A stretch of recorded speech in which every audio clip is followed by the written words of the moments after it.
जय हिंद साथियों। सरकारी शिक्षक के लिए आपके लिए एक महत्वपूर्ण सीरीज है जहां पर आज हम लोग जीएस, जीके, करंट, विविध, रीजनिंग माने समसामयिक के साथ विविध वो अनिवार्य प्रश्न जो आपको सिलेक्शन के नज़दीक पहुंचाने में सबसे अहम और महत्वपूर्ण भूमिका निभाएगी। तो इस वीडियो के अंत तक कॉपी कलम लेकर बने रहेगा। अगर आपको अब की बार एक सिर्फ हमारे कहना है तो ये केवल कहने से नहीं बल्कि आपकी मेहनत से होगी। आज के जो प्रश्न हैं आपके लिए ये आपके परीक्षा के दृष्टिकोण से तैयार किए गए हैं, जो उसकी आईक्यू लेवल है वहां से, ताकि अगर आप भर्ती परीक्षा में जाएं तो आपको बहुत सारे प्रश्न ऐसे हो जो हुबहू मिल जाए। और ऐसा रिकॉर्ड भी रहा है, आप पहले से इस बात को भली भांति जानते होंगे। तो चलिए आज के सेशन के अंत तक जुड़े रहिएगा, लेकिन बशर्ते कॉपी कलम लेकर बैठिएगा, क्योंकि बहुत सारे ऐसे टॉपिक तथ्य मिलेंगे जिसे आपको नोट डाउन करते रहना पड़ेगा। पहला प्रश्न आपके डिस्प्ले पे दिख रहा होगा कि वल्लभी विश्वविद्यालय कहाँ स्थित है। यह इतिहास का प्रश्न है, आपके सिलेबस में है। यहाँ पे यह 50 नंबर की तैयारी है जो सभी के लिए महत्वपूर्ण और अनिवार्य है। तो जो वल्लभी विश्वविद्यालय है, तो आइए हम बात करते हैं। प्राचीन काल में हमें बौद्ध धर्म के 3 प्रमुख केंद्र मिलते हैं। प्राचीन काल में अगर हम पहले की बात करें तो पहला था नालंदा, दूसरा पहला कौन था? नालंदा। अगर दूसरे की बात करें, दूसरा विक्रमशिला। ये प्राचीन काल के थे और हम लोग यही 2 ही अभी तक पढ़ते आए हैं, लेकिन आज हम आपको तीसरा बताएंगे जो आपके परीक्षा के लिए सबसे ज़्यादा महत्वपूर्ण होगा। जो तीसरा है वह है आपका वल्लभी। तीसरा क्या था? वल्लभी। आइए इसके बारे में थोड़ी बातें हम आपको रिपीट करना चाहेंगे, रिवीजन करना चाहेंगे। देखिए, प्राचीन काल में बौद्ध शिक्षा के 3 प्रमुख केंद्र थे, नालंदा, विक्रमशिला, वल्लभी। मेरा सवाल आप सभी से है कि आपको यह बताना है विक्रमशिला का स्थापना किसने किया था, नालंदा के विद्यालय की स्थापना किसने किया था, वल्लभी के बारे में बताने जा रहा हूं। देखिए, नालंदा बिहार में आधुनिक पटना के पास में है। यहाँ पे अगर हम नालंदा की बात करें, अगर हम यहाँ पे नालंदा की बात करें तो यहाँ पे महायान बौद्ध धर्म की शिक्षा का एक प्रमुख केंद्र था। लेकिन अगर वल्लभी की बात करें तो ये गुजरात में, कहाँ पे? गुजरात में। गुजरात के किस स्थान पर? जी हाँ, कठियावाड़। किस स्थान पर? कठियावाड़। रट लीजिएगा, कॉपी कलम लेकर बैठिएगा। अगर आपको सिलेक्शन लेना है, एक सरकारी शिक्षक बनना है, तो याद रखिएगा ये कहाँ पर है, ये आपने एकदम विस्तृत रूप से देखना है, जानना है, समझना है। अब यहाँ पे वल नामक स्थान पर है, यहाँ पे यह हीनयान बौद्ध धर्म की शिक्षा का प्रमुख केंद्र था। किसका? हीनयान। ध्यान रहे, हीनयान। और ये महायान। नालंदा क्या था? महायान। देखिए कितनी इंपॉर्टेंट, कितनी छोटी छोटी चीज आपको यहाँ पे मिल रही है। लिखना चाहे तो लिख सकते हैं। विक्रमशिला भागलपुर के पास था। विक्रमशिला की स्थापना धर्मपाल ने की थी। यहाँ पे मंदिर, मठ बनवाए गए थे। वाराणसी, हिंदू अगर बात करें तो जो वाराणसी में है वहां पे हिंदू संस्कृति धार्मिक शिक्षा का प्रमुख केंद्र था। चलिए, बुद्ध के समय उज्जैन अवंती राज्य की राजधानी थी। उज्जैन जो है वह अवंती राज्य की राजधानी थी। अब आपको बताना है नालंदा विश्वविद्यालय की स्थापना किसने किया था, दूसरा विक्रमशिला विद्यालय की स्थापना किसने किया था, तीसरा वल्लभी। ये तीनों को लिख लीजिएगा, एक नोट्स बन जाएगा। और ये ऐसे यूनिक प्रश्न है जो परीक्षा में हुबहू आएगा। जल्दी से वीडियो को शेयर कर दीजिए, साथी मित्रों तक पहुंचा दीजिएगा। अब है सप्तपाणी गुफा है। जितने साथी वीडियो को देख रहे हैं बताइए आप लोग कि सप्तपाणी गुफा है कहाँ स्थित है, सभी लोग बताइएगा। देखिए, यह भी प्राचीन इतिहास का सवाल है। यहाँ पे याद रखिएगा, यह जो सप्तपाणी गुफा है, जी हाँ, यह वैभरा की पहाड़ियों में, कहां पर है? ये वैभरा की पहाड़ियों में है। और जो वैभरा की पहाड़ियां पर ये सप्तपाणी गुफा स्थित है। और ये कहां पर है? यह है आपका, जी हां, राजगिरी में है। कहां पर है? राजगिरी में। राजगिरी को इसे राजगीर भी कहते हैं, इसे राजगीर भी कहते हैं। परीक्षा में कभी कभी राजगीर आ जाता है तो लोग गलती कर जाते हैं, तो इसलिए इस चीज को रट लीजिएगा। अब हम बढ़ते हैं और आगे। अगला है आपके सामने, किस सिख गुरु ने विद्रोही राजकुमार खुसरो की सहायता धन एवं आशीर्वाद से की थी? पहला प्रश्न, खुसरो किसका मूल नाम था? किस मुगल बादशाह, किस मुगल शासक, किस मुगल राजकुमार का वास्तविक नाम खुसरो था? सभी साथी जितने भी वीडियो को देख रहे हैं, अगर आप सिलेक्शन के लिए पढ़ रहे हैं, सवाल का जवाब जरूर दीजिएगा। देखिए यहां पर इस प्रश्न का अगर उपयुक्त विकल्प जो है वो है अर्जुन देव। कौन है? गुरु अर्जुन देव। जी हां, सिख गुरु अर्जुन देव ने जहांगीर के पुत्र खुसरो की सहायता की थी और उसके परिणाम स्वरूप जहांगीर ने उन्हें मृत्यु दंड भी दिया था, उन्हें मृत्यु दंड भी मिला था। अब हम चलते हैं एक और अगले प्रश्न के लिए। यार जल्दी से वीडियो को शेयर कर दीजिए, लोगों तक पहुंचाइए अगर आप सिलेक्शन के लिए इस सीरीज को पढ़ रहे हैं तो। अगला है, निम्नलिखित में से किस क्रांतिकारी की फांसी गोरखपुर जेल में हुई थी? काफी इंपॉर्टेंट सवाल है, लोगों के लिए महत्वपूर्ण भी है, तो मैं चाहूंगा कि आप लोग इस प्रश्न का जवाब जरूर दीजिएगा। देखिए, हम अगर काकोरी घटना की बात करें तो काकोरी कांड आप लोग जानते होंगे, ये आधुनिक भारत के इतिहास भारतीय राष्ट्रीय आंदोलन का सवाल है। अगर हम काकोरी कांड की बात करें तो एक प्रश्न आपका यहाँ पे तैयार हो गया है कि काकोरी कांड कब हुआ था? तो ये है 9 अगस्त 1925। 9 अगस्त 1925 को काकोरी घटना घटी थी। इनमें रामप्रसाद बिस्मिल, अशफाक उल्लाह खां, रोशन सिंह, राजेंद्र लहड़ी पर मुकदमा चलाकर फांसी दी गई। इसमें रामप्रसाद बिस्मिल को जो फांसी है वो कहां पे दी गई थी? रामप्रसाद बिस्मिल को जो फांसी दी गई थी वह गोरखपुर के जेल में दिया गया था।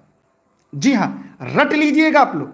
जबकि राजेंद्र लहड़ी को गोंडा में, राजेंद्र लहड़ी को अगर पूछ लिया जाए तो रटना चाहे तो लिख लीजिएगा, इन्हें गोंडा में फांसी दी गई थी। अगर रोशन सिंह की बात करें तो इलाहाबाद में, वर्तमान नाम प्रयागराज। अशफाक उल्लाह खां, इनको फैजाबाद में फांसी दी गई थी। कहां पे? फैजाबाद में। तो यहां पर हमने ये देखा कि एक प्रश्न के साथ आपके कितने प्रश्न तैयार हो गए। तो आप चाहे तो इसकी स्क्रीनशॉट रख लें, आप चाहे तो इसके कॉपी में नोट डाउन कर लें, लेकिन मेरा आपसे एक निवेदन है कि जितने लोग इस वीडियो को देख रहे हैं जल्दी से वीडियो को शेयर करें। यह video Facebook page e-learning with Durgesh, YouTube channel e-learning with Durgesh, e-learning with Durgesh के एप्लीकेशन पर मेरे द्वारा निःशुल्क आपको उपलब्ध है। इसलिए इस प्रश्न का उत्तर ए राइट आंसर है। अगला सवाल आपके सामने है, ध्यान से देखिएगा जितने लोग वीडियो को लाइव देख रहे हैं।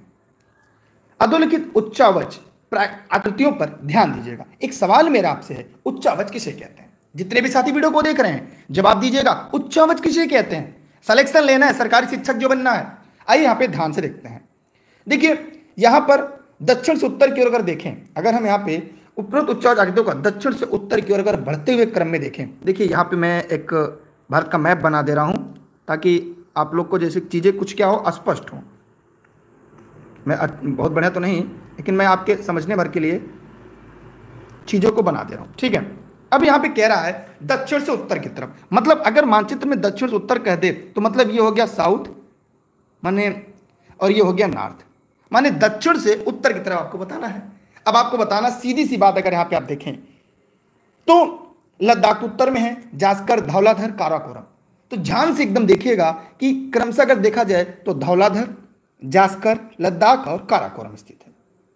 काराकोरम, लद्दाख, जास्कर श्रेणियां ट्रांस हिमालय की भाग है।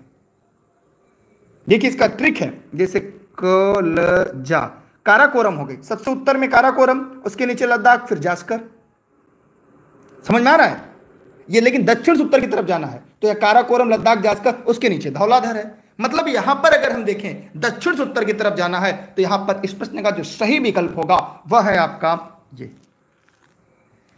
सब नीचे से अगर ऊपर की तरफ जाएंगे, मतलब नीचे से जा रहे हैं तो पहले धौलाधर होगा, ठीक है, फिर यह जे है, फिर जास्कर दूसरे पे आएगा, ठीक, तीसरे पर आपका लद्दाख आएगा और चौथा काराकोरम आएगा। ये तीनों ट्रांस हिमालय का हिस्सा है। ये भारत के हिमालय में मैंने आपको पढ़ाया है, अगर आपने सीरीज को ध्यान से पढ़ा होगा। समझ में आया आप लोग को? ये सिलेक्शन के लिए सरकारी शिक्षक जो बनना है आपको। चलते हैं अगले प्रश्न की तरफ। देखिए प्रश्न का ट्रेंड बदल रहा है, अब आप लोग को ऐसे ही प्रश्न परीक्षा में मिलेंगे पढ़ने को। अगला सवाल ये भी भारत के भूगोल का सवाल है। निम्नलिखित राज्यों में कौन सा पटकाई पहाड़ियों में संलग्न नहीं है? जी हां, निम्नलिखित में से कौन सा पटकाई बुम जो है उनकी श्रेणी में सम्मिलित नहीं है? जल्दी जल्दी कमेंट सेक्शन में जाइए और दिए गए प्रश्न का जवाब दीजिएगा, क्योंकि अब की बार एक सीट हमार। देखिए राज्यों में पटकाई बुम की पहाड़ियां, बहुत इंपॉर्टेंट सवाल है। तो जो पटकाई बुम की पहाड़ियां हैं वो कहां कहां है? ध्यान से देखिएगा, अगर पटकाई बुम पूछेगा तो ये असम में है, ठीक। असम के बाद अगर पूछ दिया जाए तो असम के अलावा कहां पे है? मणिपुर में भी है, उसके बाद मेघालय में भी है, ये मणिपुर में भी है, मेघालय में भी है, उसके बाद मिजोरम में भी है, नागालैंड में भी है, लेकिन त्रिपुरा राज्य में पटकाई बुम की पहाड़ियां नहीं हैं।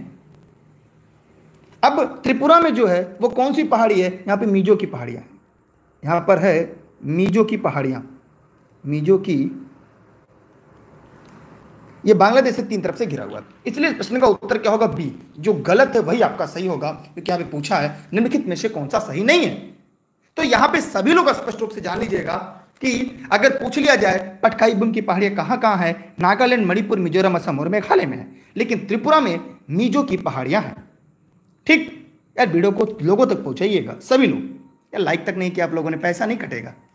चलिए, लक्षद्वीप टापू कहां पर है? एकदम हलवा सवाल है, जितने लोग वीडियो को लाइव देख रहे हैं। अब लक्षद्वीप कहां है, पहले इसकी राजधानी भी आप लोग को जवाब देना है। भैया लक्षद्वीप की राजधानी क्या है? इतने इससे हलवा सवाल अगर आपको मिल जाए फिर आप बताइएगा। इस सिलेक्शन का जो पैमाना है ना, वो बहुत ज्यादा पढ़ने से नहीं है। टेक्निकल सवाल अगर आप नहीं पढ़ेंगे तो परीक्षा में गड़बड़ी। देखिए, यही आपका लक्षद्वीप है, यही आपका लक्षद्वीप है। यह एक द्वीप है जिसकी राजधानी कवरत्ती है। ये बताइए कहां पर है? एकदम हलवा सवाल है। ये दक्षिण भारत में है, दक्षिण पूर्वी भारत में है, बंगाल के पूर्वी तट पर है? जी नहीं, ये दक्षिण पश्चिम भारत में है। यहां इस प्रश्न का उत्तर क्या होगा? ए इसका राइट आंसर होगा। एकदम हलवा सवाल है, रटने वाला सवाल है, लेकिन अगर टेक्निकल देख रहे हैं, जैसे ये मैप हो गया हमारा, अगर मैं भारत में आके इस तरह से मैं अगर काटूं तो देखिए ऐसे ही, तो यहां पे है, ये ईस्ट स्टेप, इसको ही कहते हैं दक्षिण पश्चिम। ठीक है, इसलिए इसकी उत्तर जो होगा वह ए सही है। अगला सवाल है आपके लिए, निम्नलिखित कथनों पर विचार करना है। आपने देखा होगा आजकल की भर्ती परीक्षा में ऐसे प्रश्न बहुत ज्यादा ट्रेंडिंग में पूछे जाते हैं, कूट वाले सवाल। कह रहा है कि सागरों के ऊपर लगभग 30 से 35 डिग्री उत्तर और दक्षिण अक्षांश पर विद्यमान 2 कटिबंधों में से प्रत्येक को अश्वक्षांश कहते हैं। आइए इसके बारे में जानते हैं, क्या यह सही है? जी हाँ, यहां पर ध्यान से देखना होगा और ध्यान से चीजों को जानना होगा। अगर हम यहां पे देखा जाए, यहां पर सागरों के दोनों पर दक्षिण अक्षांश में कटिबंधों को प्रत्येक कहते हैं और अर्ध अक्षांश निम्न दाब कटिबंध है। यहां पे दोनों को बताना है, क्या इसमें सही है? जी नहीं, जो अश्वक्षांश है, ध्यान दीजिएगा, इसे अश्वक्षांश कहते हैं। अश्व, मैंने इसको एक टॉपिक पढ़ाया था मैंने, पवन, वायु, मानसून, वहां पे मैंने बताया, ये है उच्च वायु दाब है। क्या है? उच्च दाब है। मतलब यहां पे केवल एक सत्य है, यहां पे दूसरा गलत है। यह उच्च दाब पेटी है। कारण यह है, उच्च दाब पेटी का मतलब यह है, यहां पे प्रेशर ज्यादा बनता है जब इस क्षेत्र पर जहाज पहुंचता था। जब देखिए 0 डिग्री हो गया, तो ये हो गया आपका 30-35। जब यहां पे जहाज पहुंचता तो उस पर दाब वायु का पड़ता, जहाज डूबने लगता। तो जो व्यापारी होते थे, इस पर लोदे जो घोड़े होते थे उसको सागरों में फेंक देते, और जब सागर में घोड़े फेंक देंगे तो सागर में क्या होगा? घोड़े चले जाएंगे और हल्का हो जाएगा। इसलिए इसको अश्व अक्षांश के नाम से जानते हैं, हॉर्स अक्षांश के नाम से जाना जाता है, जो 30-35 अंश अक्षांश पर पृथ्वी के दोनों गोलार्धों में फैला हुआ है। और यह एक उच्च वायु दाब कटिबंधीय क्षेत्र, उच्च वायु दाब की पेटी है। तो आप लोग समझ लिए। जल्दी से हम चलते हैं और अगले प्रश्न की तरफ, सिलेक्शन लेना है। ठीक, अगला सवाल देख रहे हैं, कूट वाले सवाल आपके लिए ज्यादा आ रहे हैं। नीचे दिए गए झीलों को क्षेत्रफल की दृष्टि से सही अवरोही क्रम में बताइए। अवरोही क्रम क्या होता है? मतलब ये है, आपने पढ़ा होगा मैथ में असेंडिंग और डिसेंडिंग ऑर्डर, ये माने घटते हुए क्रम में है। तो जल्दी जल्दी बताइए। देखिए यहां पर सबसे बड़ा, अगर हम यहां पे देखें तो सबसे बड़ा कौन सा झील है? Lake superior. फिर उसके बाद प्रश्न के हिसाब से विक्टोरिया, फिर उसके बाद आपका बैकाल झील। बैकाल झील की विशेषता है, चौथा ग्रेट बियर। यहां पे सभी झीलों की विशेषता है, लेक सुपीरियर, लेक बैकाल, इन दोनों की अपनी अपनी एक बड़ी विशेषता है। इसका जवाब कमेंट बॉक्स में जरूर दीजिएगा। ठीक, अब यहां पर आपको बताना इस प्रश्न का सही विकल्प क्या होगा। जल्दी जल्दी कमेंट करिए। यहां पे 4 3 2 1 एकदम उल्टा ही क्रम को ही पलट दिया है। ठीक है, पहले क्लास पढ़िए, सिलेक्शन लेना 1 से 1.5 मार्क, लेकिन बिना मेहनत के नहीं होगा। तख्तो ताज ऐसे नसीब नहीं होना है। अब देखिए, निम्नलिखित पद्धतियों में कौन सी कृषि में जल संरक्षण में सहायता कर सकती है? बताइए जल्दी जल्दी कमेंट करके। देखिए यहां पर क्या होगा कि भूमि की कम या शून्य जुताई होगी तो जल संरक्षण होगा। खेत की सिंचाई पूर्व जिप्सम का प्रयोग, इससे भी जल संरक्षण होगा।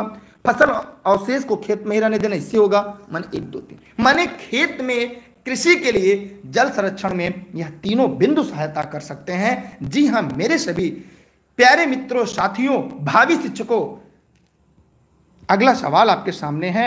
जी हां, निम्नलिखित में से कौन सा सही नहीं है?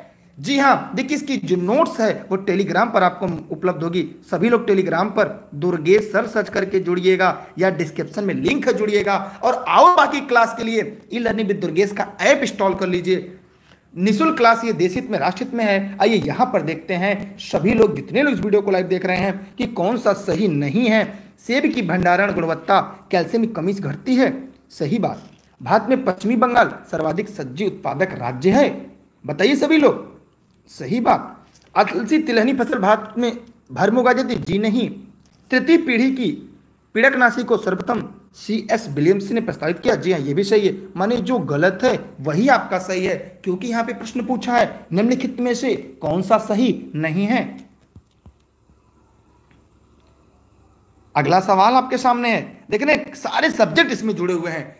शक्तिमान और शक्तिमान 2 आंशिक परिवर्तन कौन सी फसलें हैं? यह है आपकी मक्का की। और सबसे जल्दी निम्नलिखित में से कौन सा फसल तैयार होता है? अब यहां पे सही सुमेलित कौन सा नहीं है, जल्दी से बताइए। देखिए चना में विल्ट बीमारी होती है, मटर में बुकनी, बाजरा में अरगट, धान में हरित बाल नहीं होता। जी हां, ये हरित बाल जो होता है ये बाजरे में होने वाला रोग है। ये बाजरे में होने वाला रोग है, ये रट लीजिएगा सभी साथी।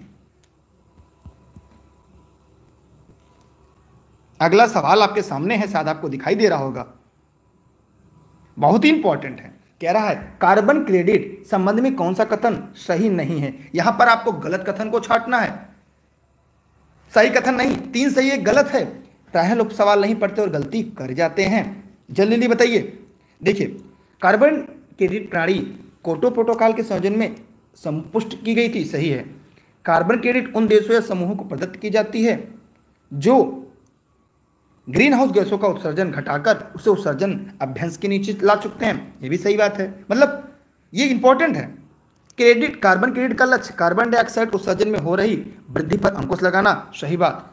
कार्बन क्रेडिट क्रय विक्रय संयुक्त राष्ट्र पर्यावरण कार्यक्रम के द्वारा समय समय पर नियत मूल्यों पर। जी नहीं, यह कोई मूल्य नहीं होता, यह एक पुरस्कार होता है। जब हम पर्यावरण की सीरीज पढ़ाएंगे तब वहां पे मैं आपको बताऊंगा इसमें जो क्रय विक्रय होता है इसका क्या कॉन्सेप्ट है। आप अपने घर में अगर सोलर पैनल लगवाना चाहते हैं, उसमें सब्सिडी मिलती है, तो मैं आगे बताऊंगा वह सब्सिडी कहां से आती है, क्यों सब्सिडी दी जाती है। अगर आप सोलर पैनल का इस्तेमाल करते हैं वहां पे क्यों, ऐसा क्या कारण है। यार वीडियो को शेयर करिए, आपकी संख्या कम हो रही है। 3 डॉट बिंदु पर क्लिक कर कर वीडियो की क्वालिटी बढ़ाइए और लोगों तक पहुंचाइए। आप साथ दीजिए, हम सिलेक्शन देंगे आपको। अगला सवाल आपके सामने है, कार्टाजोना प्रोटोकॉल का संबंध पूछा है। ये इंपॉर्टेंट है, ये पर्यावरण का सवाल है, ये सभी के लिए महत्वपूर्ण है। ये अंतरराष्ट्रीय संधि है, ये जैव सुरक्षा से संबंधित है। और इसे कब स्वीकार किया गया था? ये जैव सुरक्षा से संबंधित है। इसे कब स्वीकार किया गया था? यहां पे अगर स्वीकार करने की बात किया जाए कि स्वीकार करना, कब एक्सेप्ट किया गया था इसे, तो यह कब एक्सेप्ट किया गया था? यह 29 जनवरी सन 2000 को स्वीकार किया गया था। लेकिन अगर लागू की बात की जाए कि यह लागू कब किया गया, तो कितने लोग को यह पता? क्योंकि परीक्षा में आजकल मिलान करने में पूछा जाता है। यह 11 सितंबर 2003 को लागू किया गया। भारत में कब इसकी पुष्टि की गई? अगर ये भारत में पूछ दिया जाए तब तो कहेंगे सर हमको पता ही नहीं है। तब यह आएगा सुभाष चंद्र बोस जी की जयंती में। जैव सुरक्षा का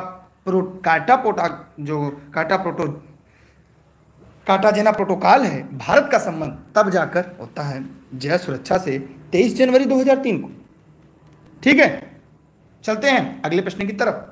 फरवरी 2018 में जारी भारत में वनों की स्थिति रिपोर्ट के अनुसार भारत का कितना प्रतिशत भाग वन क्षेत्र के अंतर्गत आता है? तो 2015वीं, ये 15वीं थी। ये भी पूछा जाता है यह कौन सी वन रिपोर्ट थी, तो ये 15वीं वन रिपोर्ट थी। तब यहां पर इस प्रश्न का जो सही विकल्प है वो लगभग 23% है, जो देश के कुल भौगोलिक क्षेत्र का लगभग 21% है। अगर यहाँ पे देखा जाए तो ये कितना था, 21.54%। ठीक है, तो यहाँ पर आगे देखेंगे भौगोलिकरण क्या है, सारी चीजों को पढ़ेंगे, लेकिन यहाँ पे इस प्रश्न का उत्तर जो होगा वो 23% है। ठीक है, चलते हैं और अगले प्रश्न की तरफ। अगला सवाल आपके लिए है, निम्नलिखित कथनों पर विचार कीजिए। सभी लोग ध्यान से देखिएगा, जितने लोग वीडियो को लाइव देख रहे हैं। देखिए, भारतीय पशु कल्याण बोर्ड पर्यावरण संरक्षण अधिनियम 1986 का अधीन स्थापित है? जी नहीं। राष्ट्रीय बाघ संरक्षण प्राधिकरण एक सांविधिक निकाय है? जी हाँ। बाघ दिवस कब मनाया जाता है, कमेंट करके बताइए। राष्ट्रीय गंगा नदी द्रोणी प्राधिकरण की अध्यक्षता प्रधानमंत्री करते हैं? सही बात। इसका मतलब यहां पर इसका उत्तर जो होगा केवल 2 और 3 सही है। ठीक, क्लियर?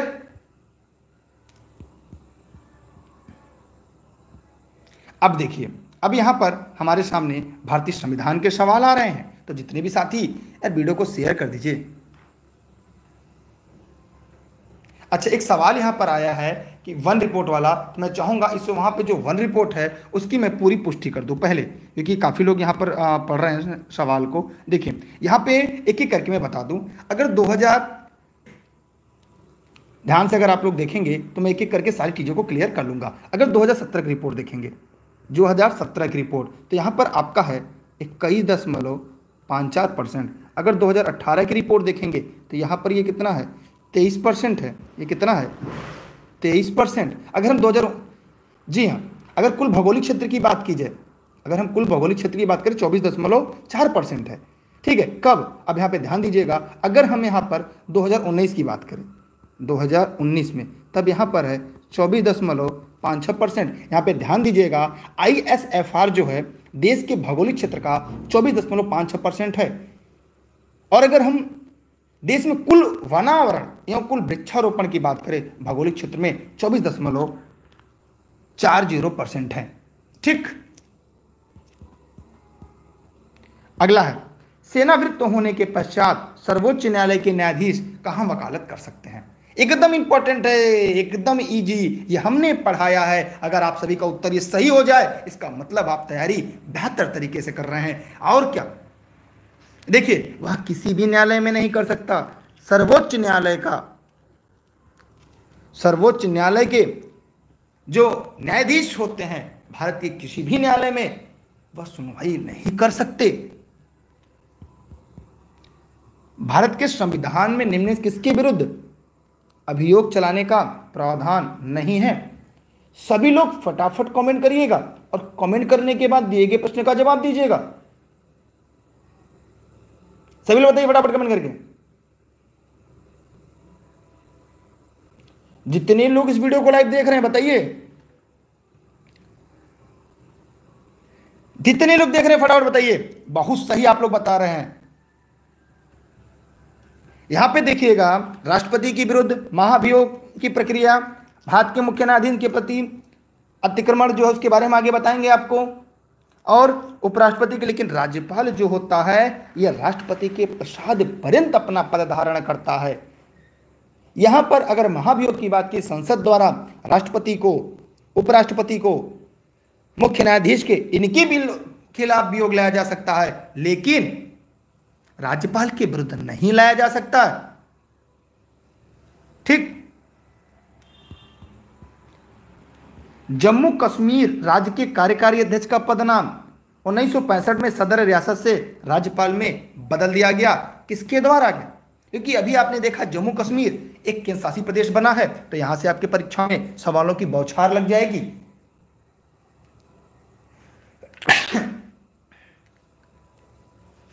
बताइए जल्दी जल्दी आप।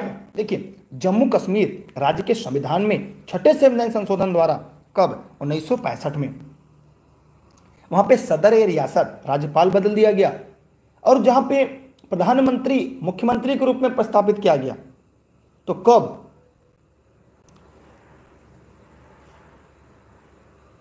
बताइए सभी लोग। जम्मू कश्मीर राज्य के छठे संशोधन के द्वारा, सी इस प्रश्न का सही जवाब है। और 2019 में जम्मू कश्मीर पुनर्गठन अधिनियम 2019 के तहत जम्मू कश्मीर तथा लद्दाख को एक केंद्र शासित प्रदेश बना दिया गया।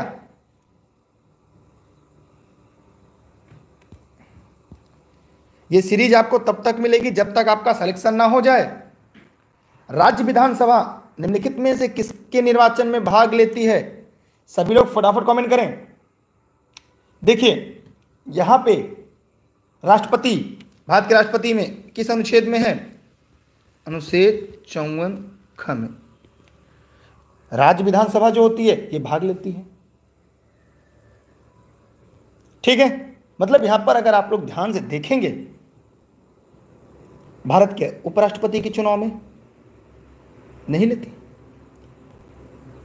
राज्य के विधान परिषद के सदस्य के रूप में, राज्य की विधान परिषद अनुच्छेद 173(3)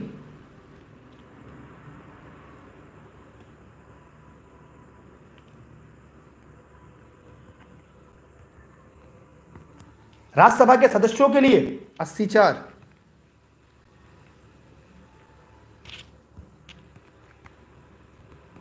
लेकिन उपराष्ट्रपति के चुनाव में राज्य की जो विधानसभा होती है यह भाग नहीं लेती। उपराष्ट्रपति यहां कहां दिया गया? यह अनुच्छेद ध्यान दीजिएगा, भारत का उपराष्ट्रपति होगा और उसका निर्वाचन 66(1) में है। संसद के दोनों सदन राज्यसभा और लोकसभा भाग लेते हैं, लेकिन विधानसभा उसमें भाग नहीं लेता। ठीक है, ये रट लीजिएगा, ऐसे प्रश्न हैं जो आपकी परीक्षा में बार बार पूछे जाते हैं। मैंने यहां पर 1, 3 और 4 जिनके निर्वाचन में राज्य की विधानसभा भाग लेती है। ठीक यार, वीडियो को शेयर कर दीजिए, पैसा नहीं कटेगा, लाइक नहीं किया तो लाइक भी कर दीजिएगा। अगला सवाल है, निम्नलिखित में से कौन सा सही सुमेलित नहीं है? बताइए।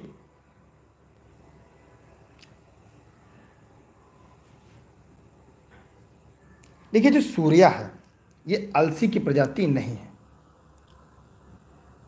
यह आम की प्रजाति है, पपीता की है, आलू की है। ठीक है, सरसों को बरुणा है, मटर का सपना है, मूंगफली का कौशल है। कौन सा पदार्थ शाकनाशी है? बहुत ही इंपॉर्टेंट है, सभी लोग जवाब दीजिएगा। शाकनाशी है। इसका प्रयोग कृषि क्षेत्र में खरपतवार को नष्ट करने के लिए किया जाता है। इसका नाम क्या है? ब्यूटाक्लोर। यह एसीटेनिएट वर्ग का एक शाकनाशी है और भारत में इसका प्रयोग धान की खेती के लिए किया जाता है। धान की खेती के लिए भारत में इसका प्रयोग किसके लिए किया जाता है? धान की खेती के लिए किया जाता है। ठीक है, धान की खेती के लिए इसका प्रयोग किया जाता है भारत में।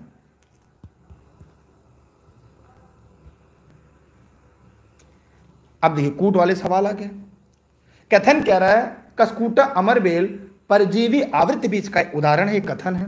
यह पोषी पौधों की पत्तियों को अपना पोषण प्राप्त करता है। बताइए आपके हिसाब से क्या होगा?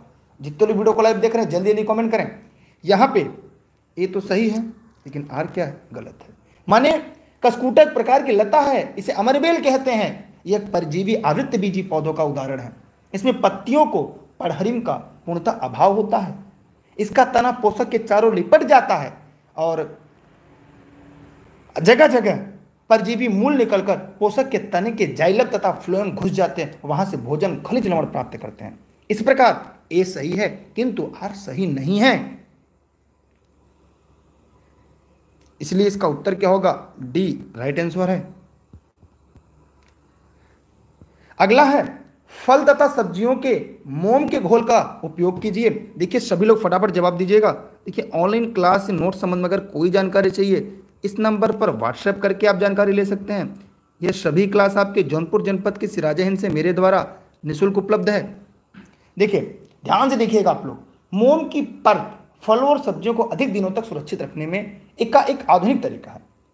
यह परिरक्षण से भिन्न है। यह क्या है? परिरक्षण से भिन्न है, परिरक्षण से अलग है। इनका क्या है? भंडारण काल बढ़ाने के लिए मोम के घोल का प्रयोग किया जाता है। इसका प्रयोग परिवहन के समय फलों और सब्जियों को सड़ने गलने से बचाने के लिए किया जाता है। खाद्य मोम का प्रयोग होता है। यह खाद्य मोम एक महीन पर फलों सब्जियों की छिलकी के ऊपर चढ़ाई जाती है। इससे फल सब्जियों 8 से 12 दिनों तक मौसम के प्रभाव से बचे रहते हैं और सड़ते गलते नहीं हैं। मकड़ियों के द्वारा उत्पादित रेशम क्या कहलाता है? टसर रेशम, मूंगा रेशम, गासिम रेशम, अहिंसा रेशम। बताइए जल्दी। देखिए यहां पर इस प्रश्न का उत्तर क्या होगा? गाश्मीर रेशम। मकड़ियों द्वारा जो उत्पादित रेशम है उसे क्या कहते हैं? गाश्मीर रेशम के नाम से जानते हैं। यार आप लोग वीडियो को शेयर करिए, लोगों तक पहुंचाइए। बहुत सारे क्लास आपने यूट्यूब पर देखे होंगे, लेकिन अकॉर्डिंग टू सिलेबस जो आजकल परीक्षा में ट्रेंड है, जहां से परीक्षा में सवाल पूछे जाते हैं, ऐसे सवाल आपको प्रायः नहीं मिलते। अब ये रीजनिंग का सवाल आपके सामने है। कह रहा है कि ई की आयु यस की आयु से 2 गुनी है, उसकी आयु में अंतर ज्ञात करने के लिए निम्नलिखित में से कौन सी सूचना पर्याप्त है? बताइए आप। देखिए ये गणित का भी ट्रेंडिंग सवाल है, न रीजनिंग में है न गणित में है। अब बताइए जरा कमेंट करके आप लोग। ये वीडियो फेसबुक यूट्यूब दोनों पर लाइव है। देखिए यस की आयु माना यक्स है, यस की आयु क्या होगा? यस है, यक्स है, तो ई की आयु क्या होगी? 2 गुनी है, तो ये होगा 2x होगी। अब इसमें से कौन सी सूचना है? कह रहा है कि 5 वर्ष पश्चात यस की आयु और ई की आयु क्या होगी? देखिए 5 वर्ष बाद, अगर 5 वर्ष बाद हम यहाँ पर सूचना ए की बात करें तो क्या हो जाएगी? ये x + 5 हो जाएगी और दूसरा क्या हो जाएगा? 2x + 5 हो जाएगा। मतलब यस और ई, ये इसकी आयु हो जाएगी। ठीक। अब यहाँ पर इसका अगर हमें मान निकालना होगा तो हम ये क्या हो जाएगा? ये 2x + 5 बटे x + 5 होगा ना। पहले रुक जाइए, यहाँ पे ऐसे हम निकालते हैं। पहले हम ई है ना, तो ई बटे, रुक जाइए, ऐसा सवाल लगा दे कि ताकि आपको गलती भी कभी ना। ई यस हो गए कि हो जाएगा 2x बटे 5 पहले और x + 5। क्या अनुपात है? 9 अनुपात 5 है, 9 बटे 5। इसको हल करिए, x की वैल्यू निकालिए। ये हो गई सूचना नंबर 1। अब 10 वर्ष पहले उनकी आयु का अनुपात क्या होगा? 10 वर्ष पहले अगर हम देखें तो ई की आयु, तो ये क्या हो जाएगा? 2x - 10 बटे ई हो गया ई बटे यस। अब यहाँ x - 10 अनुपात क्या होगा? 3:1। अब इसमें x की वैल्यू निकालिए, जरा निकालिए x की वैल्यू क्या आती है। अगर दोनों में x की वैल्यू बराबर आए इसका मतलब आपका सवाल सही है।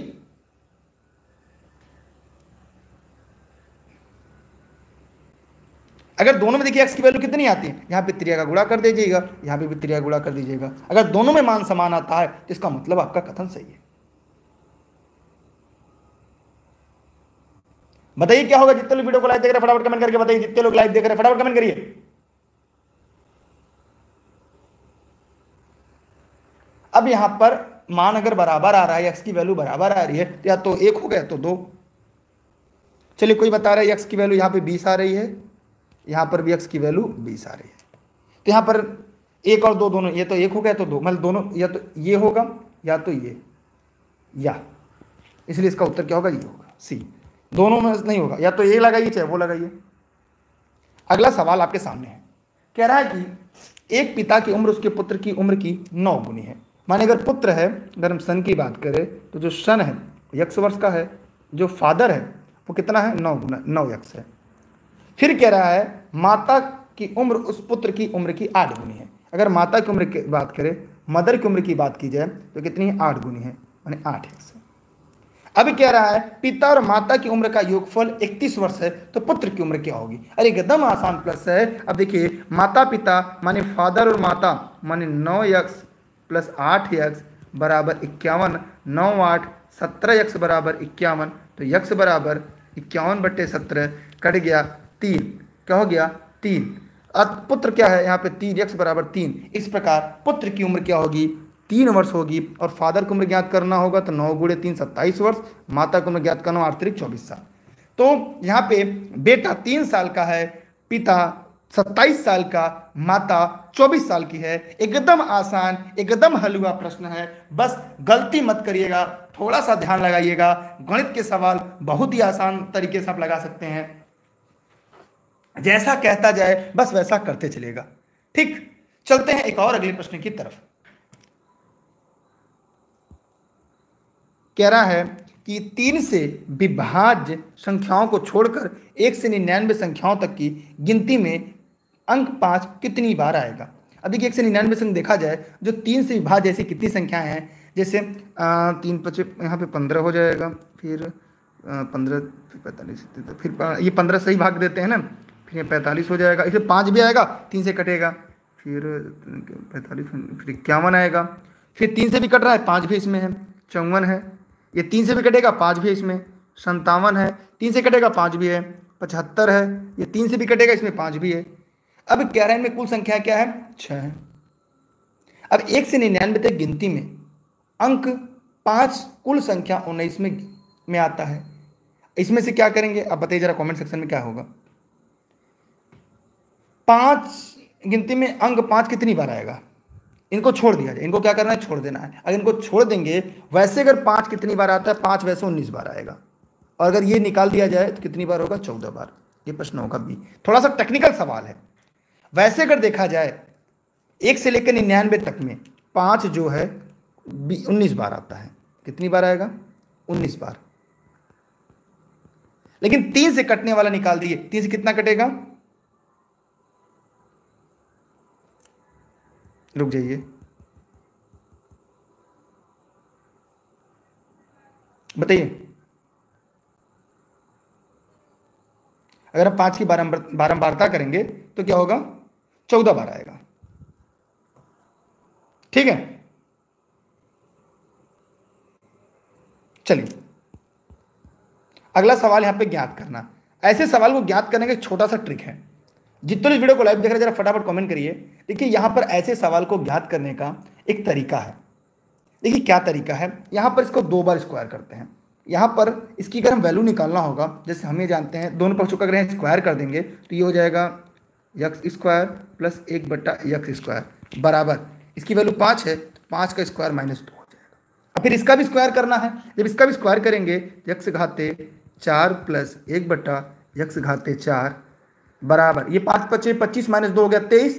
अब यहाँ हो जाएगा 23 का स्क्वायर माइनस, ये ट्रिक है मैं आगे क्लास में पढ़ा दूंगा, ये ट्रिक कैसे निकलेगा, -2। तो 23 का स्क्वायर होता है 529, 529 -2 बराबर 527, अर्थात इस प्रश्न का सही विकल्प क्या होगा? सी। ऐसे प्रश्न को हल करने का एक तरीका मैं बता रहा हूँ, छोटा सा ट्रिक। यहाँ पर मान लीजिए यह 1 है, ए है, इसमें हम निकालते हैं 1 का स्क्वायर -2, फिर पूरे का स्क्वायर, ध्यान दीजिएगा, फिर पूरे का स्क्वायर, फिर -2। यही तरीका है, मात्र कुछ सेकंड में ऐसे प्रश्न का उत्तर आपको आ जाएगा। ध्यान से देखिएगा सभी लोग। कैसे? देखिए माना ये x प्लस 1/x बराबर a हो, a का स्क्वायर -2, a का स्क्वायर माने, ध्यान से मैं देखिए लगा रहा हूं दोबारा, 5 का स्क्वायर -2 पूरे के स्क्वायर -2, कि 5 का स्क्वायर कितना हो जाएगा? 5 × 5 = 25 में से 2 गया। मैं देखिए हल करके दिखा दे रहा हूँ, आप लोग कहेंगे सर कैसे लगा? -2, ये हो जाएगा 23, 23 का स्क्वायर -2, ये हो जाएगा 529। एकदम ट्रिकी है, क्या हो जाएगा? 527। एकदम ट्रिकी, माने बिना फार्मूले के। मैं ऐसे आगे भी जब आप लोग गणित सवाल पढ़ेंगे, ठीक है, तो यहां पर जो कॉन्सेप्ट है वो आपका पूरी तरह से क्लियर हो जाएगा। हाँ देखिए इसमें मैथ भी आता तो मैं मैथ भी करा दे रहा हूं, रीजनिंग भी आएगी। ठीक, अच्छा यही प्रश्न फिर आ गया आपका। अब अगला है, देखिए यहाँ पे गणित का सवाल है, इसको मैं हल करा दे रहा हूं। कह रहा है कि एक समबाहु त्रिभुज, एक समबाहु त्रिभुज की 3 भुजाएं x + 1, 9 - x, 5x + 3 निरूपित की जाती हैं। ऐसे कितने त्रिभुज संभव है? देखिए यहाँ पर समबाहु त्रिभुज में 2 भुजाएं बराबर होती हैं। 2 भुजाएं बराबर कर चर राशि x मान लेते हैं। मतलब 2 भुजाएं अगर बराबर हैं, जैसे ही मान लीजिए ये समबाहु त्रिभुज, ये दोनों भुजाओं को मान लेते हैं x है, तो यहाँ पर x + 1 और 9 - x, अगर इसको हम दोनों को इक्वल कर ले, इन दोनों को मान लेते हैं, इक्वल कर लेते हैं। देखिए काफ़ी लंबा सवाल लगेगा, तो इसका मान हो जाएगा x प्लस, देखिए लगेगा कैसे, x + 1 बराबर 9 - x। x की वैल्यू निकालेंगे तो यहाँ पे x बराबर क्या हो जाएगा? 9 इधर आएगा 8, x + 2 बराबर, x बराबर यहाँ पे 4 हो जाएगा। अब यहाँ पे 4 मान रखिए, जब यहाँ पे हम 4 मान रख देंगे तो क्या आ जाएगा? x की वैल्यू 4 रखेंगे, तो जब यहाँ पे x की वैल्यू 4 रखेंगे, x + 1 है, x + 1 है, माने यहाँ पे क्या हो जाएगा? एक मान 5 आएगा। 9 - x है, 9 में से 4 गया, फिर दूसरा मान 5 आएगा। 5x है, माने 5 × 24 में से 3 गया, 17 आएगा। ठीक है, तो यहां पर हम जानते हैं कि कैसे होगा कि 5 + 5 इनका योग कर दीजिए और यह उससे बड़ा है, 5 5 10 17 है। तो यहाँ पर हमने ये देखा कि अब इसकी वैल्यू हम रखेंगे तो x की वैल्यू हम x + 1 5x रखेंगे, तो यहाँ पर जो त्रिभुज बनेगा वह केवल एक त्रिभुज बनेगा। कितना बनेगा? केवल एक त्रिभुज बनेगा। ठीक है, अब चलते हैं एक और सवाल की तरफ। एक त्रिभुज बनेगा केवल। अब इसको मान रखेंगे, एक मान और रखेंगे। ठीक है, x + 1 और 5x - 3 रख के देखेंगे। फिर दूसरा संभावित मान आएगा, उसके बाद फिर एक मान रखेंगे, तो इसका एक ही त्रिभुज बनेगा। दो गोलों के पृष्ठों का क्षेत्रफल का अनुपात 9:4 है, तो उनके आयतनों का अनुपात क्या होगा? ऐसा सवाल जब भी आए तो याद रखिएगा, इनका वर्गमूल निकालने के बाद इनका घन कर देंगे। जो इस प्रश्न का उत्तर होगा वही आपका उत्तर आएगा। एक इसका ट्रिक है, ये क्षेत्रफलों का अनुपात है तो ये इसका माने वर्ग है। इनका क्या करिएगा, इसका सूत्र क्या है? अगर आयतनों का अनुपात पूछे तो पहले क्या करिएगा, पहले 9/4 का वर्गमूल निकालिएगा, फिर जितना आएगा इनका घन कर देंगे, आयतन निकालेंगे, उनका उत्तर। माने सबसे पहले इनकी भुजा निकालेंगे, ठीक है, दूसरी बार इसका क्यूब कर देंगे तो हो जाएगा कितना, 3/2 हो जाएगा। फिर इसका क्यूब करेंगे तो हो जाएगा 27/8। माने इस प्रश्न का जो उत्तर होगा वो हो जाएगा 27:8। यह इसका ट्रिक है, मैं आगे आपको सिखाऊंगा। क्योंकि पहले देखिए, वर्गों का क्षेत्रफल माने भुजा का स्क्वायर होता है, उसका वर्गमूल निकालेंगे तो इसकी जो भुजा निकलेगी वो 3:2 माने यहाँ पर। ठीक है, ये ट्रिक के माध्यम से है। ठीक, इस प्रश्न का उत्तर क्या होगा? ये होगा बी। यदि एक बारंबारता बंटन में किसी वर्ग की निम्न और उच्च सीमाएं 10 और 40 हों तो वर्ग का मध्य बिंदु क्या होगा? एकदम आसान प्रश्न है। मध्य बिंदु निकालने के लिए दोनों वर्गों को योग करके बटा 2 कर देंगे तो यह क्या होगा, 10 + 40/2 तो 50/2 = 25। इस प्रश्न का उत्तर क्या होगा? ए। मतलब तुरंत सवाल का जवाब लीजिएगा। ठीक, आगे देखेंगे कि भारत कृषि योग्य भूमि का लगभग कितना प्रतिशत उत्तर प्रदेश में है? एकदम हलवा प्रश्न है। तो अगर इस प्रश्न का उत्तर आपके परीक्षा में देना हो तो क्या देंगे बताइए सभी लोग, फटाफट कमेंट करके। इसके बाद हम लोग तेजी से आगे बढ़ेंगे, क्योंकि रेस के घोड़े हमेशा रेस में अच्छे लगते हैं, खेत में नहीं। लगभग 15%। कितना होगा? 15% होगा। कौन कह रहा है कि इंडियन ज्योग्राफी खाली आता है?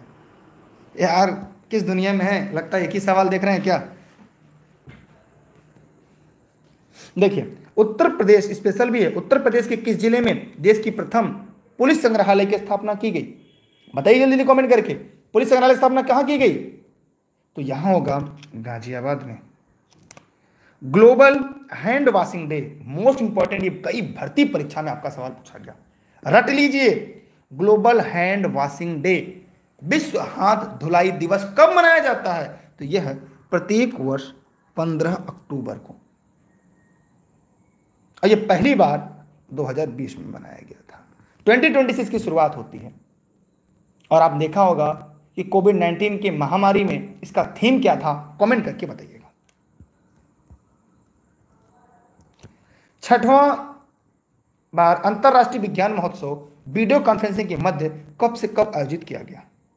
तो 22 से 25 दिसंबर 2020 को। ठीक, अक्टूबर 2020 में भारत सरकार द्वारा अनुशासित 8 समुद्र तटों को अंतर्राष्ट्रीय ब्लू फ्लैग प्रमाणन प्राप्त हुआ। कौन सा समुद्र तट भारत सरकार द्वारा अंतर्राष्ट्रीय ब्लू फ्लैग प्रमाणन के लिए अनुशासित नहीं किया गया था? बताइए। अगर 8 का नाम आपको पता हो तो बताइए इसमें से। सभी लोग फटाफट कमेंट करके बताइए। जितने लोग वीडियो को लाइव देख रहे हैं सभी लोग फटाफट कमेंट करें। देखिए, शिवराजपुर गुजरात, घोघला द्वीप, राजधानी नगर, लेकिन कनारा केरल तट नहीं है। इसलिए इस प्रश्न का उत्तर क्या होगा? सी होगा। ठीक है, शिवराजपुरम है, ये द्वारका गुजरात में है। घोघला द्वीप कासरकोड, पादुबिद्री कर्नाटक, कप्पड़ केरल, ऋषिकोंडा आंध्र प्रदेश, गोल्डनपुरी उड़ीसा में है, राधानगर अंडमान निकोबार द्वीप में है। कनारा तट नहीं है। अगला सवाल, 9 अक्टूबर 2020 को anti radiation missile Rudram first का सफल परीक्षण किया गया। इससे संबंधित निम्नलिखित कथनों पर जल्दी से विचार करिएगा। देखिए, इसका परीक्षण अरब सागर में किया गया? जी नहीं, ये इसरो के द्वारा किया गया। ठीक है, व्हीलर द्वीप से किया गया। कहां पे? व्हीलर द्वीप से। ये गलत हो गया। यह डीआरडीओ द्वारा विकसित देश की पहली स्वदेशी एंटी मिसाइल, सही बात। इसका परीक्षण सुखोई 30 MKI फाइटर क्राफ्ट से किया गया, ये भी सही है। मतलब अरब सागर में नहीं किया गया, ये बंगाली खाड़ी में किया गया। व्हीलर द्वीप से किया गया। कहां पे? व्हीलर द्वीप। रट लीजिएगा, लिख लीजिएगा, कहां पे किया गया? व्हीलर द्वीप, उड़ीसा के तट पर। व्हीलर द्वीप पे। ठीक है, इसका मतलब ये गलत है। माने 2 और 3 सही है। माने इस प्रश्न का जो सही विकल्प है वो ए है। क्लियर हो रहा है? जिसको क्लियर नहीं दिख रहा है वह 3 डॉट विंडो पर क्लिक कर कर वीडियो की क्वालिटी बढ़ा ले। वीडियो पूरी तरह से साफ एचडी दिखाई देगा। अगला है आपके सामने, 9 अक्टूबर 2020 को जल शक्ति मंत्रालय द्वारा जारी प्रेस विज्ञप्ति के अनुसार कौन सा राज्य प्रत्येक ग्रामीण घर में नल कनेक्शन उपलब्ध कराकर देश का हर घर जल राज्य बनने जा रहा है? यह है आपका गोवा राज्य। वर्तमान में गोवा के मुख्यमंत्री कौन है? कमेंट सेक्शन में जवाब दीजिए। अगला सवाल काफी इंपॉर्टेंट है, जल्दी जल्दी कमेंट करिएगा। अरे वीडियो को शेयर करिए। डेली क्लास टाइम से आइए, तभी तो चीजें सीखेंगे। कामाख्या मंदिर भारत के किस आधुनिक राज्य में है? कामाख्या मंदिर किस राज्य में है? असम में है। असम में कहां भैया? असम में कहां है? यहां पर नीलांचल पर्वत पर है। किस पर? नीलांचल पर्वत पर है। ठीक है, यहां मंदिर असम की राजधानी दिसपुर के पास है। भारत के संविधान का निर्माता किसे माना जाता है? एकदम हलवा सवाल है। डॉक्टर भीमराव अंबेडकर को माना जाता है।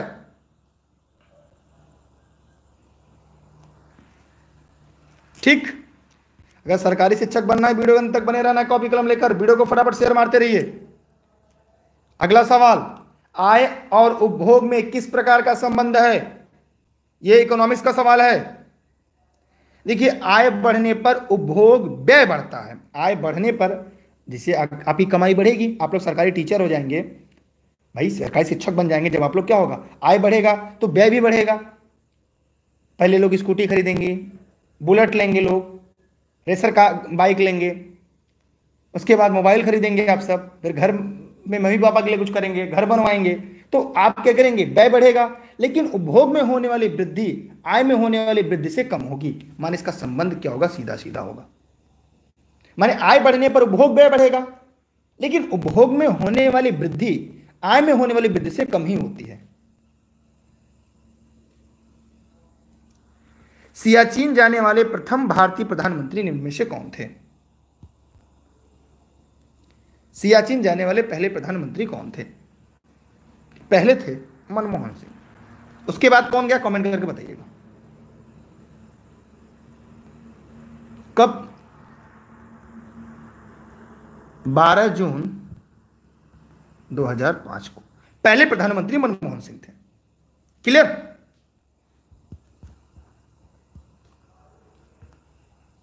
यार वीडियो को शेयर करिए जल्दी जल्दी, लाइक नहीं किया तो लाइक कर दीजिए। स्वामी दयानंद सरस्वती ने किस शहर में 1875 में आर्य समाज की स्थापना की? डेली क्लास का टाइम यही है, सभी लोग कल टाइम से लाइव रहिएगा। स्वामी दयानंद सरस्वती ने किस शहर में 1875 में आर्य समाज की स्थापना की? आर्य समाज की स्थापना मुंबई, बंबई, बॉम्बे में किया। कहीं मुंबई है, कहीं बॉम्बे है। इनकी जो पुस्तक है सत्यार्थ प्रकाश, मोस्ट इंपॉर्टेंट लिख लीजिएगा, सत्यार्थ प्रकाश, ये मोस्ट इंपॉर्टेंट है आप सभी के लिए। अगर आप सिलेक्शन के लिए पढ़ रहे हैं तो ये बातें जान लीजिएगा। भारत के प्रथम फील्ड मार्शल कौन थे? Jain Chaudhary, OP Malhotra, KM. Thimayya, MHK. Manekshaw. तो सैन मानेकशॉ 1971 में। और बांग्लादेश को स्वतंत्र कराने में इनकी सबसे अहम भूमिका थी।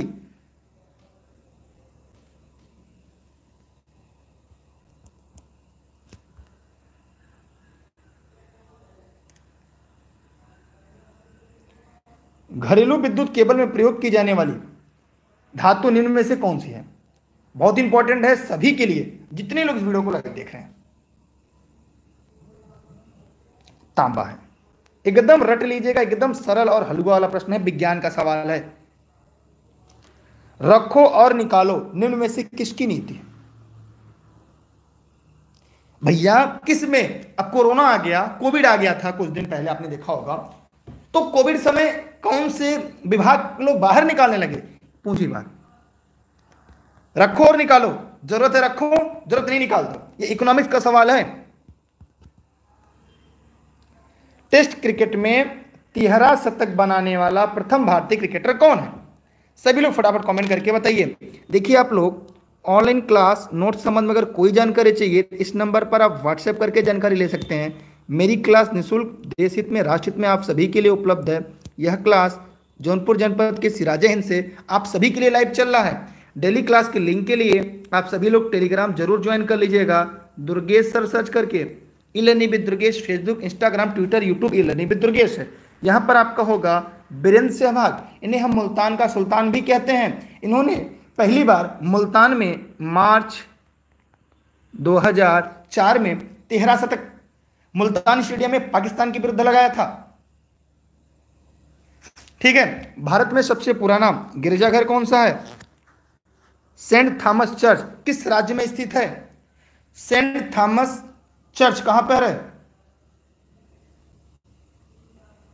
इसका पूरा नाम क्या है? Saint Thomas Syro Malabar Catholic Church है। यह कहां पर है? केरल में है। केरल में भी किस स्थान पर है? त्रिशूर में। कहां पर है? यह है त्रिशूर। कहां पर है? त्रिशूर जिले के पास पालापुर में है। कहां पर है? पालापुर में। यह भारत में सबसे पुराना रोमी सीरियन चर्च है। यह भारत का सबसे पुराना कौन सा चर्च है? लिखना चाहें लिख लीजिएगा, क्योंकि सिलेक्शन के लिए सबसे ज्यादा इंपॉर्टेंट है। यह आपका रोमी सीरियन चर्च है। सीरियन चर्च है। यह भारत का सबसे पुराना रोमी सीरियन चर्च है। त्रिशूर केरल के पास है। यह पालापुर के पास, पालापुर।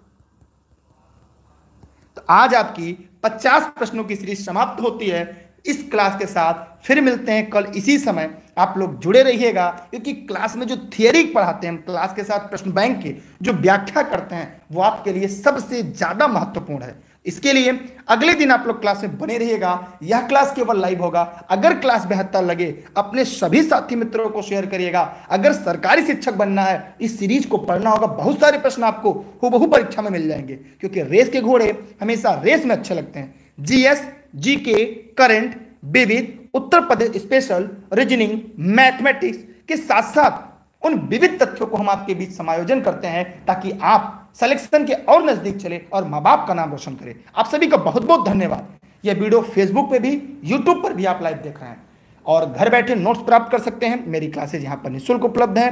देश हित में, राष्ट्र हित में, बाय बाय। हाँ, साइंस भी था, विज्ञान भी था। जीएस जीके में विज्ञान आ जाता है, इकोनॉमिक्स है, इतिहास, भूगोल, भारतीय संविधान, सामान्य विज्ञान, तीनों उसमें आ जाता है। जय हिंद, जय भारत। अगली क्लास के लिए तैयार रहिएगा।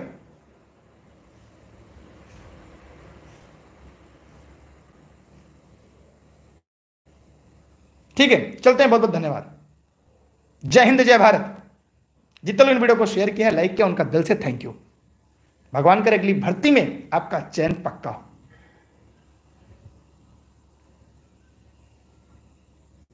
हाँ, इसके अलावा विज्ञान की, गणित की, एसएसटी सामाजिक अध्ययन की, पर्यावरण की, गणित और भाषा की तीनों, हिंदी, अंग्रेजी, संस्कृत की विशेष स्पेशल क्लास है। उसके लिए आप लोग जुड़े रहिएगा। क्लास की टाइमिंग आपको टेलीग्राम पर उपलब्ध हो जाएगी। टेलीग्राम पर सभी लोग जुड़ जाइएगा, क्योंकि रेस के घोड़े हमेशा रेस में अच्छे लगते हैं, खेत में नहीं। ठीक, जय हिंद, बाय बाय।